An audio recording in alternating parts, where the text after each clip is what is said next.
Everything that Eric and I established with the sheet metal so far is cool, but we stopped on the rear portion. So in thinking about a radiator, I wanted something really exotic. I went to the local spaceship supply, and there was it was actually a crash-landed UFO. Some of the parts you could see were bent up in the impact. I'm telling the truth, this came from a store that has actual spaceships. It has satellites, rocket engines, the whole deal. When I saw this, I was thinking heat sink, like on anything like a radiator. The idea is air is blowing over some kind of fins to cool it. I definitely want to segment it, somehow fit it up to the rear of the car, but the first order of business is to cut it up. I got this whole assembly simply for these 3 shapes. You'll see it's like a flexible bellows shape, and I think stainless steel polished up, they'll look real nice. I just got to figure out how I'm going to put them in the car. The whole thing with this is that it's a representation of a radiator. It's going to move coolant through it. I don't know how efficient it'll be, but the bottom line is it's got to look really awesome. So I just want to mock this up on the back of the car. It won't be tie wired in place in the end, but you can see that's pretty groovy. It's already starting to look like a spaceship. The thing is, right now you're just seeing these 3 pieces, but there's gonna be a lot of cool tubes coming in and out of the thing. So something will be coming through here into that, then it's gonna turn the corner, it's gonna turn the corner, and then go back out of the car. So it's gonna be like a whole crazy straw thing going on. It's gonna be awesome. Mark said he brought a surprise to help with the build, so I was curious to see what it was. He starts rolling in this thing, and I uncover it. Oh, it's a small block Chevy. Ian was pleasantly surprised because it's a V8. I mean, granted, it's not the prettiest thing you've ever seen, you know, it's kind of black and a little grungy, whatever. I mean, all we did was kind of pressure wash it off, got the grease off of it, whatever. But it's a strong running motor. I mean, if you look at the drawing, it's got the exhaust stacks coming out both sides, so the car needs a V8. He's concerned. What are you so concerned about? Do I gotta give you the pep talk? Well, we do a bit of quality control here, and the dog is giving me kind of the eyes. So he gives it the sniff test, he's smelling the distributor, he's checking the oil, transmission. What do you think? It's gonna be all right? He approves. No? Uh-oh, hold on, something with the transmission. Like, remember what happened last time? I'm like, I know.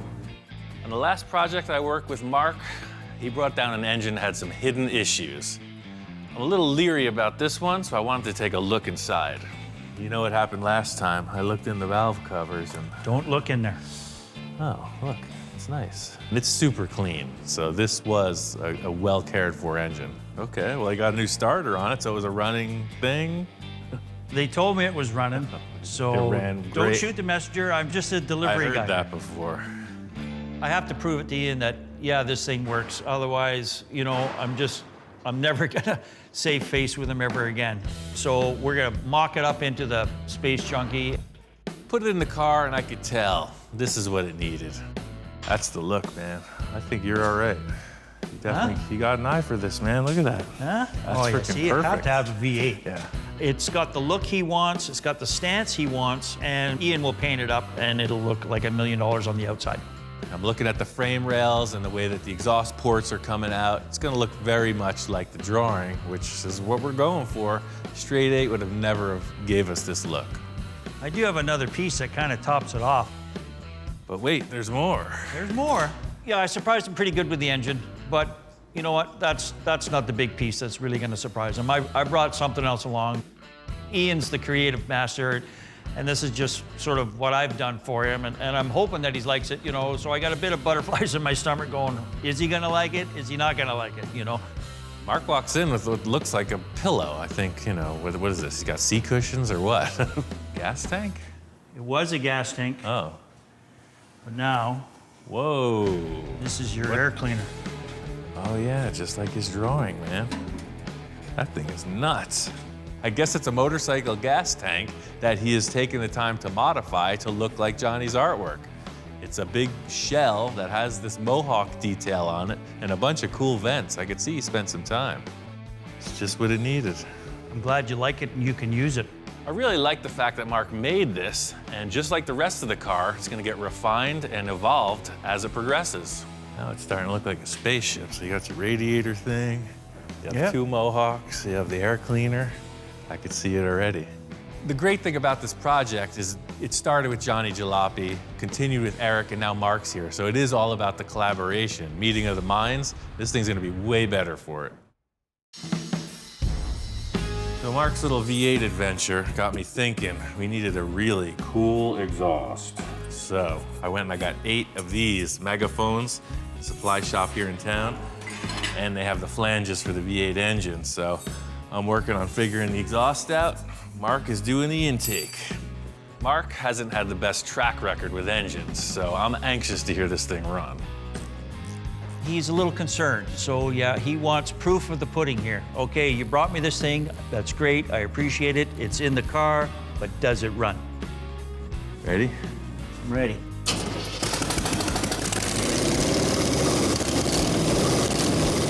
This engine sounded good. Mark really pulled through this time. Out of gas. Sold. Thank you. Well, that's it, man. Oh yeah. Once we got the wheels on, I wanted to move towards the front of the body. Johnny's drawing has this unique headlight detail that I'm really trying to emulate. I thought the shape here with this headlight detail was really well represented by these architectural light housings. You know, you see them on the side of a building, illuminating the wall. So they're aluminum, they'll shine up. I mean, those are perfect for the drawing. I mean, they look like they were made for it. Yeah, they look just like it. Yeah. Pretty ruby. You just got to start somewhere, so I'm going to cut a hole in the body and stick these things on. I need to hold these light housings on the car. They're aluminum, so I can't tack weld them to the car like I would typically do. I just make a little springy round thing out of sheet metal that'll hold it, and I tack that to the car. It's just like a placeholder. Throw a couple straight edges across the top of the body, plug them in. This is just a mock-up. I wanted to put them in place and see how I feel about it.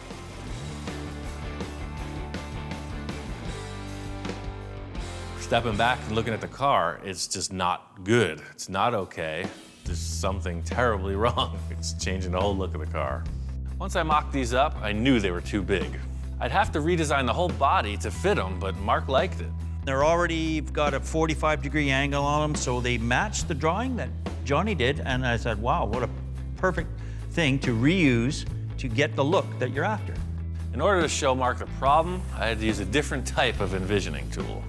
Eric and I created this really nice curved shape, and it will basically delete it. We'll go right over it to blend in this headlight. To make this blend in, I'm gonna have to go entirely over his work and wrap it in a headlight like that. See what happens, it's just this giant shelf. It's a big projecting panel coming out of the body. Right. He's got his vision, he's got the drawing to consider, he's got the body that he's already created to consider, but if it's not aesthetically the way he wants it to look, then it's not gonna happen. I'm just gonna ignore it. I'm gonna work on something else. Just like I used to do with my homework in high school. Whenever I hit a wall like this, you know, it's like writer's block. The more you push it, the less you're gonna get. For now, I'm moving on to something else.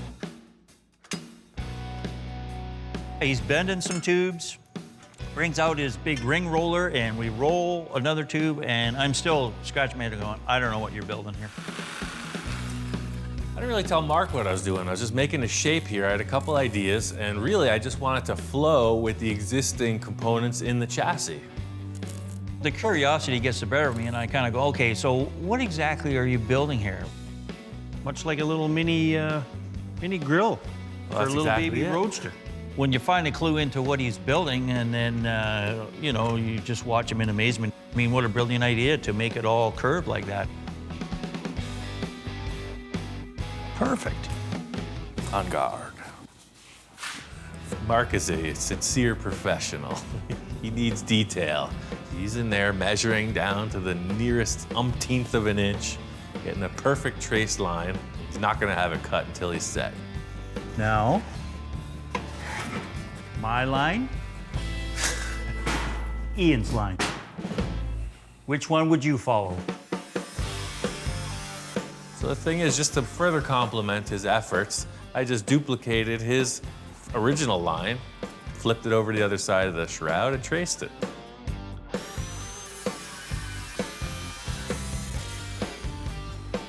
We put it back on the car and we accomplished exactly what we needed. That's cool. Yeah. It fills up that void, definitely. For sure. Right? Another piece to the puzzle, man. This is a pretty crazy car. Felt good to complete the grill with Mark, but there's still a lot of big issues we have to deal with. I needed to get a lot wrapped up with the rear of this car, and I wanted to make some progress before Mark got here. I walk in and Ian's grinding away and whatever. I kind of come up there and stand beside him. It's looking a little different. Wasn't there something hanging there or something before? But now you got this odd shape going here. So the hole is for a fan. So see this fan here, it's gonna go in here. Before Mark arrived, I finished up the radiator tubes. I got a bunch of mandrel bends and I welded them in to finish the radiator design. He proceeded to pull out this radiator piece that he had construed together. So this is gonna go in this puzzle piece here. Laid it in there, and basically the name of the car suits it. I mean, Space Junkie, it is something from out of this world. It's kind of like a part of a reactor or something weird and funky, very spacey. Looks cool, I like it. Mark got the vibe exactly. It is something that will cool water, but it's more of an art piece. Flux capacitor, whatever, spaceship stuff. Mark's only got one more day to offer me, and I really need his help with something bigger than just the rear sheet metal on this car. So even though this is 1/4-inch plate, you're about to see efficiency in action.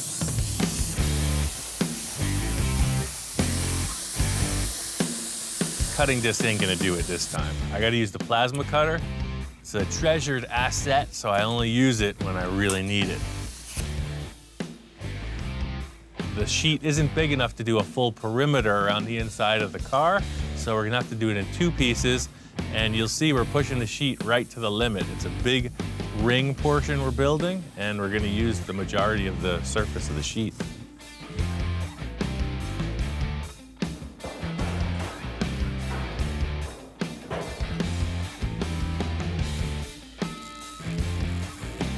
He took a pipe and he just sort of measured it out 1.25 inches, and he felt, okay, this is it.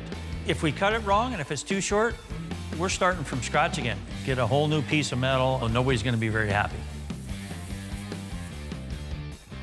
I've been kind of amped on this all day. I needed Mark's assistance. You see, it's a lot of heavy moving. We got it in place. I really want to see this bubble on the car. You ready, man? It's time for the test fit. I'm sure we did it perfect. So close. If I drop it, I'm running out the door. Very cool. Now she's looking like something. Yeah. That's cool, man. The whole thing was I haven't been able to see it until this point. It always had some piece of board in there, a couple braces. It's the first look at the vehicle, seeing through the interior. It's exactly what I hoped it would be. You know, it's looking more like the final end result here. Yeah, with the wood in there, you just didn't get the sense of it being such a cool thing. No, and to see through down into it and whatever, you know. Since I'm 15 years old, man, this is what I've been waiting for. The whole reason with splitting up a project into so many different tasks is just what we accomplished today. Is a little victory, charges up the energy, we see a good positive outcome, and it allows you to continue with the struggles you're having. Mark's got to hit the road, and so do I. There's an old school shop that might have just what I need to take this to the next level.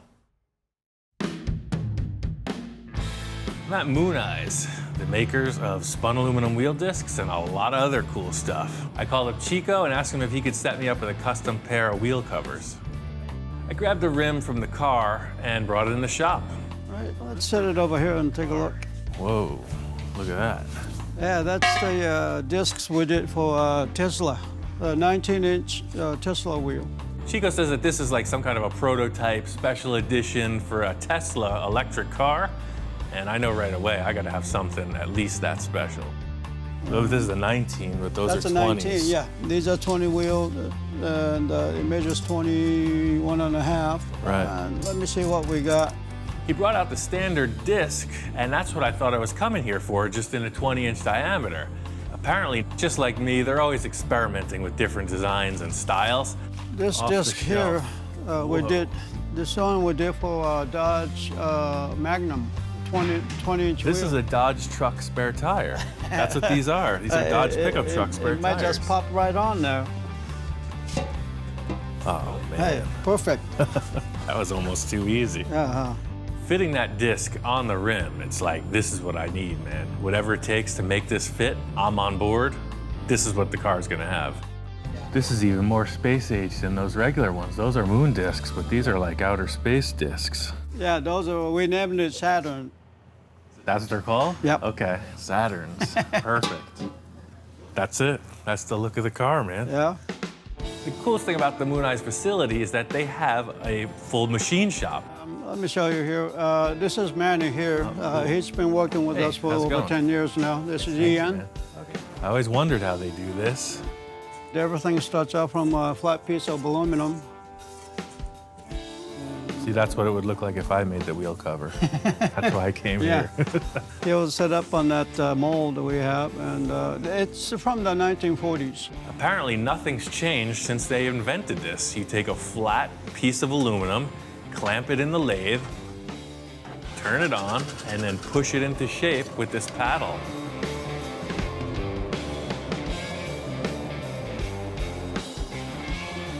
It just goes to show that sometimes the primitive machinery yields exceptional results. This thing is super low tech, and it's really all in the operator's skill to make this thing happen.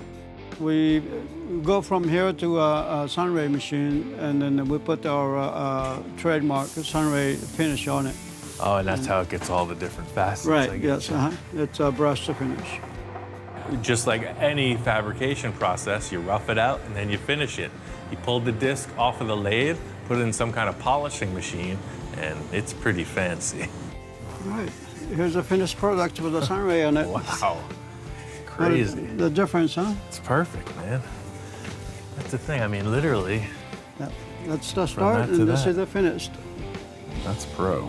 Seeing the process was pretty cool. It's a highly specialized thing, but mostly it's the old school dude doing something with his hands right there in front of you.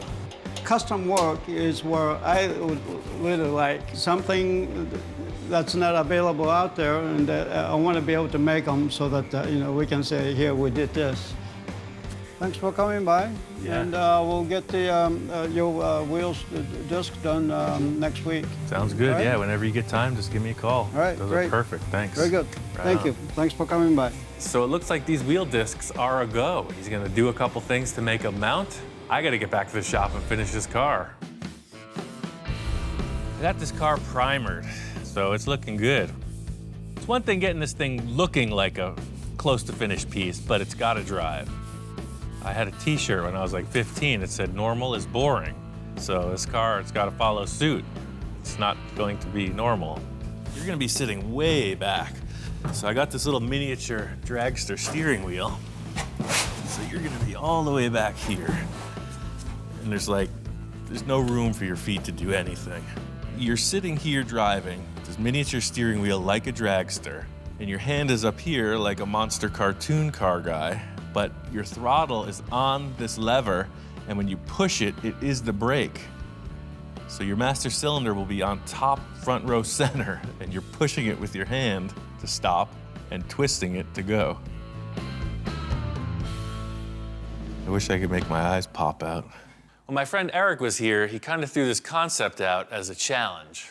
This idea is pretty far out there. It has the potential to go way wrong. You don't want the car to get out of control. Choke thinking about it, but I gotta make it work.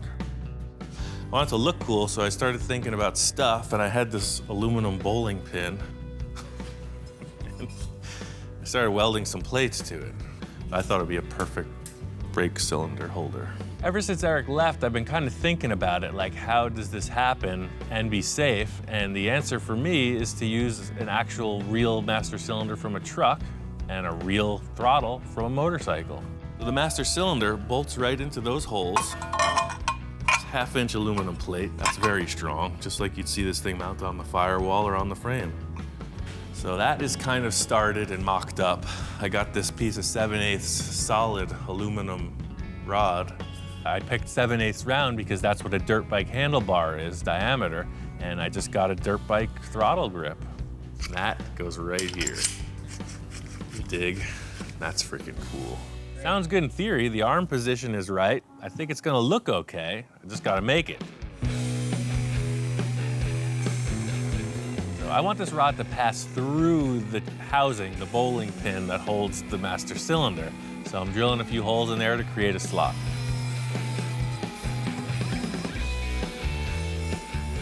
Thinking about the leverage I'm gonna need, I drill a couple holes in the body.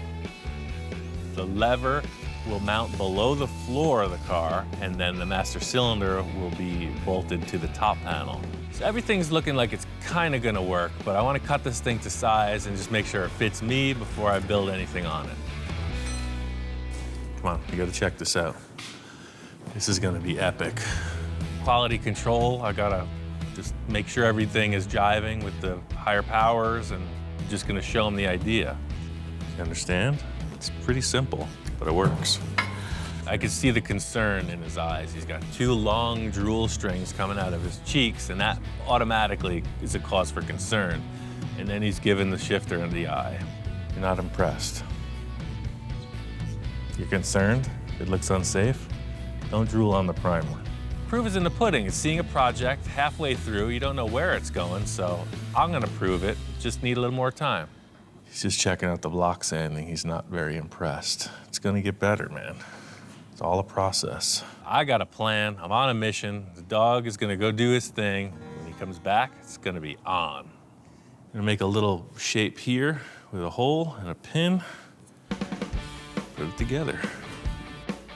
It's all about just getting a few tabs in place just to mock this up before I can really go forward with it. The whole thing with this is that it's aluminum. It's gonna be all finished and detailed in, similar to the Mohawk on the bubble.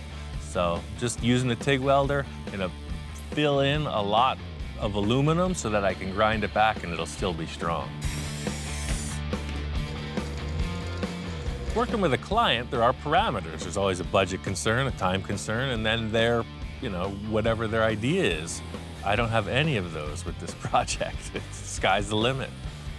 No, this is kind of the theory. It's gonna take a bunch more brackets underneath to make it function, but you can see it's very much like a brake pedal in your car.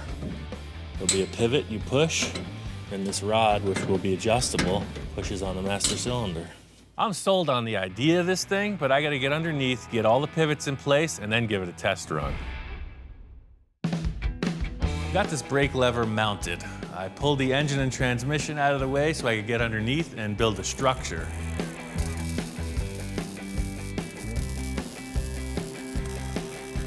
This thing is very much looking like a spaceship now. There's one final element that's gonna seal the deal. Well, every bubble top I've seen either has doors or the bubble opens, right? So it's, as trick as that is, I just wanted to do something different. I wanted the whole car to open, like a funny car. So I put some hinges underneath in the back, and I put some additional structure around the side of the body. Yeah, sort of like that. Looking at it now, you see it on all the funny cars. They got this nice chrome rod that holds the body up. I don't want that. This has got to be totally trick. One thing's for sure is that brace has got to come out. I got these air cylinders from the local spaceship surplus. There was a couple of them laying there on the shelf. I don't know what model they're from, but I think I can tailor them to fit this.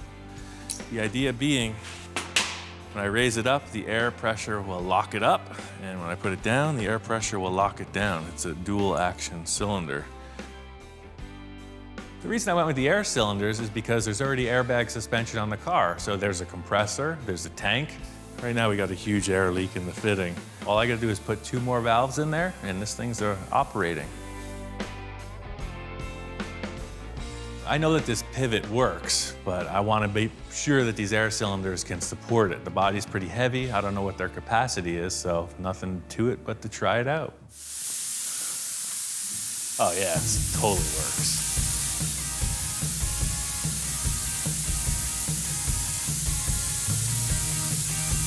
Yeah, Yeah, see, it's almost neutral.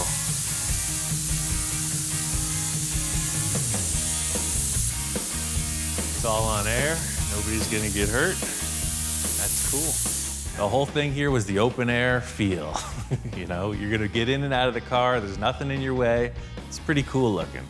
That's how it'll sit at the show. Once the bubble's on, the interior's all finished out, this thing is nuts.